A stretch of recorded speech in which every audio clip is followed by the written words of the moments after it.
আমি গরিব পরিবারের সন্তান। ছোট্টবেলা থেকেই স্বপ্ন ছিল নিজের একটা দোকান হবে। আলহামদুলিল্লাহ আজ সেই ছোট্ট দোকানটা নিয়ে এগিয়ে যাচ্ছি। আসসালামু আলাইকুম ভিউয়ার্স, আজকে আপনাদের সামনে আর একটা ব্লগ ভিডিও নিয়ে আসলাম আমার দোকানের মালামাল কেনার।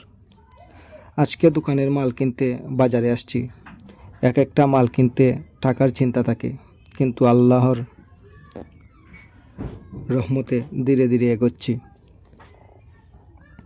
যতই কষ্ট হোক, নিজের পরিশ্রমের টাকায় দোকানের মাল আনতে অন্যরকম আনন্দ লাগে। আমার এই ছোট্ট দোকানটাই আমার বড় স্বপ্নের শুরু। দোয়া করবেন সবাই যেন আল্লাহ তাআলা রিজিকে বরকত দেন।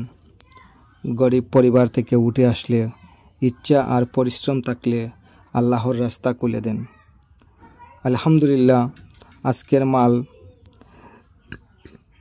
কিনে আনা শেষ। আমার ভিডিও আপনাদের ভালো লাগলে লাইক, কমেন্ট, শেয়ার করে ও ফলো দিয়ে পাশে থাকবেন।